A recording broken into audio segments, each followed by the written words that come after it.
So here I am with a dirty bit of floor and a bit of chalk, and I'm going to explain a few things to the electrically uninitiated. Now we're going to touch on series, parallel, and what they call polarity, and what they mean. Now if you're no good with soldering, don't even bother trying to solder up charge controllers and all that. Go and get automotive connectors. Now usually they use ones with an 8mm centre, which I think is about 5/16, but you'll be surprised that I've got even American deep cycle batteries, and the poles on them and the nuts are actually still 8mm nuts on them, not even 5/16 ones. And this seems to be the case all over the place. It's actually 8mm bolts and nuts that fit a lot of these eyelets. Anyway, go and use automotive connectors, strip back the wires, you know, the ones that you crimp on. Use those if you're no good with soldering, because you've got to be not good with plumbing soldering, you've got to be good with electronic soldering, and believe me, you've got to be knowing what you're doing. Otherwise you overheat these boxes and you just kill it, you know, and these thing will cost you $250 and you'll just kill it. And there's nothing you can do about it. Except buy another one, which may not be an option. Now, battery on its own. That's a AA, or sometimes known as a UM3, depends what country you're in. That there is 1.5 volt. So he's 1.5. Now, I can hook all these like this. Hook that one to that one, that one to that one, and that'll be my negative, bump, bump, that'll be my positive. Now that whole show is called parallel.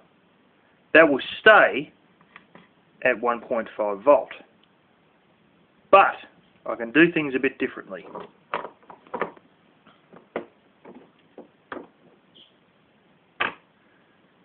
Now put the positive to negative. So I've got positive, negative, positive, negative, positive, negative, positive, and negative. Now what we do is have them touching each other, and this is the way they're set up in a torch. Usually you only got two. Well, it depends what sort of torch you got. Sometimes there's three. And this volts here, so this ends up being different. This is what we call series. This what ends up being 1.5 plus 1.5 plus 1.5 plus 1.5. So we're looking at 1.5, 3, 4.5, 6. So if I then hook my lead off to my machine here, and that's my positive lead, and this one comes from the back, that'll be my negative lead, then that'll be 6 volt. Now you can do the same thing with panels. You can get a 12 volt panel, and you look at your little panel as almost like your leads on this. Your leads come off your panel. You have your panel there, another panel there. There'll be positive and negative, and same again. Now if you hook him positive and positive together, that'll remain 12 volt system, and negative together, that'll remain 12 volt.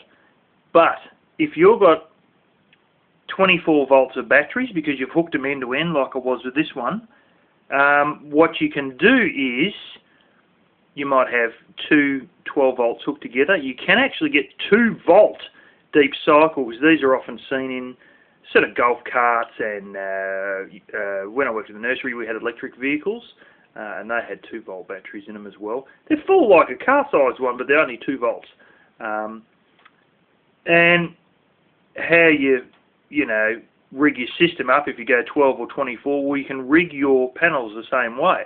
So if we were to get the negative and positive and hook them together, instead of getting both positives and hooking them together and both negatives and hooking them together and leaving it as 12 volt, if we get the positive of one panel and then hook the negative of that same panel to the positive of the other and leave that negative there, what you end up doing is you link the two together the same as you did with the batteries there, like I was saying, and then this becomes your positive 24 volt, that becomes your negative 24 volt.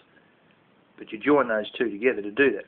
But if we scrap all that and just leave two negatives together and leave two positives together, it remains as 12 volt. Now, your polarity. Your polarity is pretty simple, really. It just means working out what is your positive and what is your negative. Your multimeter can work this out. You can make a continuity meter using a power diode in this continuity meter, and I think some LEDs may even do it on their own, but to be safe and to be sure, I've seen some of them that have been made with what's known as a power diode, and that'll guarantee that when you've got your positive lead, there'll be two leads. When you get your positive lead on your positive and your negative lead on your negative, it'll light up, and if you haven't, then it won't light up. But the easiest way is just to buy a multimeter, because, you know, if I'm telling you about continuity meters now, I've got to tell you how to make this continuity meter that shows you your polarity. But often enough there'll be voltage testers out there, cheap ones, that will show you. But let's face it, I can get full-blown multimeters for $5. And things here in Australia are usually dearer than what they are in America. So getting a multimeter on the cheap is very easy to do, and it doesn't just give you a polarity test, which is one of the things that I often end up using it for. It also gives you a voltage test and all that. Now there's another thing. Don't just go, it's a common misconception by those who haven't dug in deep enough and understood and read enough. You don't just hook your solar panel straight to your battery. Game over. You destroy your batteries.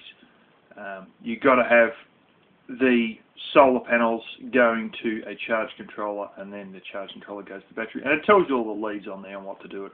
And some of the small ones are got leads coming straight out, but the bigger ones that I use, they actually got where you got the Phillips head screw, and you got your slot, and you put your wire up in your slot, and then you tighten it down. And in that case, you can just strip back your cable and twist the wires around to keep them all from all fanning out like that. You sort of twist them in a direction. Often I think it's anti-clockwise. I always do it clockwise, but all the manufacturers of wire, when you strip it back, you'll notice they've done it anti-clockwise. And then you just slot her up and tighten the screw in on it. And that'll help you set up your system. Your battery, your so-called 12-volt battery, your charge controller will try and run it to, anything from 14.3 to 14.8 volts. When the sun's up, or when the sun goes down, it's actually around about 12.6 volts. Occasionally 12.7 I've had it, but often it's 12.6 volts. But your panel is anything from 17 to 23 usually. And my solar fridge system usually sits at around 19 or 19.1, and then the charge controller kicks that back. Well, with that charge controller, kicks it back to 14.3. And as you may know, car systems usually run about 14.4 when the engine's running, the alternator's spinning. But yeah, whatever you do, when you hook the inverter up, for the love of God, don't get the polarity wrong, because it'll cost you the whole inverter. It'll just blow. There's very odd ones that are available, higher end ones that actually block. They do make it not work, but they don't make it blow up and destroy itself. And if you take it back to a place that is a custom maker of these things and say, it don't work, I want another one, believe me, they can tell if you hooked it up wrong, because this component and that component blow out inside, and they know straight up by looking at it if you've done it. Once they take the top off and whack a few probes in, bada bing, they know in about 2 minutes that you hook the polarity up wrong, because a lot of people do it. With your cigarette lighter plug, positive is the centre one, the one in the middle, and your one on either side in your shaft that goes in and out, that's your negative. And whatever you do, keep your inverter as close as you can on as heavy a leads as you can have. Usually they come with their own leads. Use the leads provided if they have them. If not, get the biggest, dirtiest, heaviest cigarette lighter plug you can, big, dirty, heavy cabling, and get someone who can solder to solder it up, and then put the plug of the inverter into the cigarette lighter plug. But for the love of God, don't screw it up. It'll cost you big dollars if you do get the polarity wrong. But I show a bit more stuff about calculations in Solar Explained in Under 5 Minutes. and I also show polarity and the uses of a multimeter in basic multimeter use. So have a look at those, and that'll give you a bit of a run. But I just thought I'd say that to people who are really shooting blind when it comes to electricals. Just give you a bit of rundown on basic things like that.